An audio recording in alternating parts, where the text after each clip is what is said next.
Hi hello welcome to post 360. నేను మీ మురళి రాపల్లి. మున్సిపాలిటీలకి ఎన్నికలు జరుగుతున్నాయి. కౌన్సిలర్స్ని అందరినీ తీసుకోవాల్సిన పరిస్థితి. అయితే గతంలో టీడీపీ గవర్నమెంట్ ఉన్నప్పుడు ఎక్కడా కూడా వాళ్ళకి కౌన్సిలర్స్ లేరు.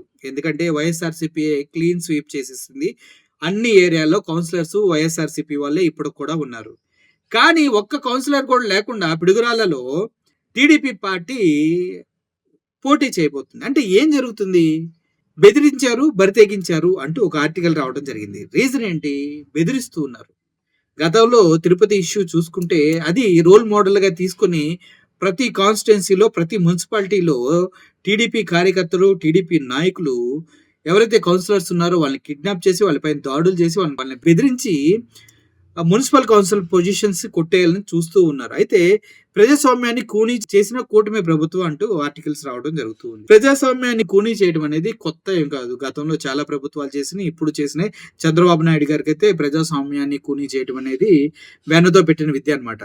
కౌన్సిల్ లేకపోయినా పిడుగురాల్లో వైస్ చైర్మన్ ఎన్నికలకు రంగంలోకి దిగిన టీడీపీ దిగుతారు. దాని ఏముంది, లేకపోతే దిగకూడదని ఏం లేదు. వైఎస్ఆర్సీపీ లోంచి బయటకు వచ్చేస్తారు, వాళ్ళు టీడీపీకి ఓట్లేస్తారు. లేదంటే వీళ్ళు భయపెడతారు, వాళ్ళు వచ్చి ఓట్లేస్తారు. లేదంటే ఏదో డబ్బులు ఇస్తారు, వాళ్ళు వచ్చి ఓట్లేస్తారు. ఇలా కౌన్సిలర్స్ కొనొచ్చు, భయపెట్టొచ్చు. లేదంటే కౌన్సిలర్స్ కి వైఎస్ఆర్సీపీ పార్టీ పైన అసంతృప్తి ఉండి వాళ్ళు కూడా వెళ్ళి వేయచ్చు. ఈ కాంటెస్ట్ లో టీడీపీ పోటీ చేసే అవకాశం ఉంది. సో గతంలో కూడా 2 సార్లు ఈ ఎలక్షన్స్ అనేవి పోస్ట్ పోన్ అవడం జరిగింది, వివిధ కారణాల వల్ల, గొడవల వల్ల. అయితే చైర్మన్తో సహా 17 మంది కౌన్సిలర్లను బెదిరించి ప్రలోభాలు, ఎరపతినేని కనుసైగ మేరకు పోలీసులు, రెవెన్యూ వ్యవస్థలతో ఒత్తిడి. 17 మంది కౌన్సిలర్స్ ని అధికారులు బెదిరిస్తున్నారంట. అది కూడా ఎరపతినేని శ్రీనివాస్ కనసన్నల్లో పోలీసులు అధికారులు అంతా కలిసి వాళ్ళపైన మూకుమ్మడిగా దాడి చేసి వాళ్ళని బెదిరించే ప్రయత్నం చేస్తున్నారంటూ వార్తలు రాయడం జరిగింది. నిజంగానే పిడుగురాళ్లలో ఇలాగే జరుగుతుంది. నిజం చెప్పాలంటే ఎరపతినేని శ్రీనివాస్ అనే వ్యక్తి ఎమ్మెల్యే కన్నా దౌర్జన్యాలు, అక్రమ సెటిల్మెంట్లు, లైమ్ స్టోన్ బిజినెస్లు, అక్రమ రవాణాలు, వీటికే ఎక్కువగా ఆయన అక్రమ వసూళ్ళకి ఆయన పెట్టింది పేరు. అయితే వాళ్ళని బెదిరిస్తున్నారంటూ చెప్తున్నారు. వైస్ చైర్మన్ పదవి టీడీపీకి ఏకగ్రీవం అంటూ ప్రకటన. 17 మంది కౌన్సిలర్స్ ని బెదిరించారు, వాళ్ళ ఓట్లు మాకే, ఏకగ్రీవంగా చైర్మన్ పదవి మాదే అంటూ ప్రకటించుకున్నారంట. రెడ్ బుక్ రాజ్యాంగ అరాచకాన్ని నిలువెత్తు సాక్ష్యం. మరి మీకు వైఎస్ఆర్సీపీ వాళ్ళకి పీకటం చేత కావట్లేదు, టీడీపీ వాళ్ళు పీక్కుంటున్నారు. ఎవరి తోపు అయితే వాడే అక్కడ గెలుస్తాడు. అదే జరుగుతుంది ఇక్కడ. దాని గురించి బాధపడి పీక్కొని ఆలోచించవలసిన అవసరం లేదు. బలం ఎవడుంటే వాడే రాజు. భయపెట్టిన బామల్నే అధికారం కావాలి, డబ్బుతోనైనా దండంతో అయినా లొంగ తీసుకోవాలి.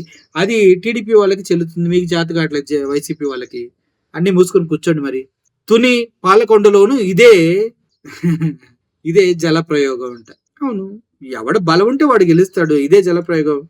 ఎన్నికలు వాయిదా చేస్తారు. మళ్ళీ ఈ రోజు కూడా తునిలో నాకు తెలిసి ఎన్నికలు వాయిదానే ఉంటాయి.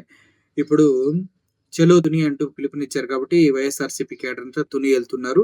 అంటే 144 సెక్షన్ ఉంది ఆల్రెడీ. ఎలక్షన్ కోడ్ అమల్లో ఉంది. ఎమ్మెల్సీ ఎలక్షన్ కూడా అయినప్పటికీ కూడా ఫైట్ చేయడానికి సిద్ధపడుతున్నారు అట్లీస్ట్ తుని వాళ్ళు.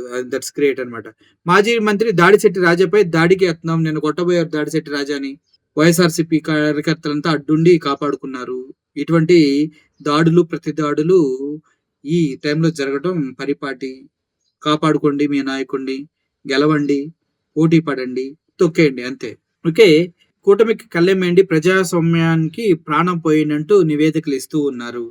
ఎవరు నివేదికలు? మీరే చెప్తున్నారు. పోలీసులు వాళ్ళ వైపే ఉన్నారు, ఎలక్షన్ కమిషన్ వాళ్ళ వైపే ఉంది, అందరూ వాళ్ళ వైపే ఉన్నారని మీరే చెప్తూ ఉన్నారు. ఎరపతినేని శ్రీనివాస్ కన్సర్నల్లో అక్కడ జరుగుతుంది, ఇక్కడేమో వైఎస్ఆర్సీపీ దాడిశెట్టి రాజా పైన దాడి చేస్తూ ఉన్నారు. ఇవన్నీ చూస్తున్నప్పటికి కూడా ఇంకా ఎవరికి కంప్లైంట్ చేస్తారు మీరు వెళ్ళి? ఎవడో ఏం చేయడు, ఎవడికి వచ్చినట్టు వాడు చేసుకుంటూ వెళ్తున్నాడు. 144 సెక్షన్ పెట్టిందే అరే నాయనా మీరు కొట్టుకొని చేస్తారు, మేము వచ్చి కాపాడతామని.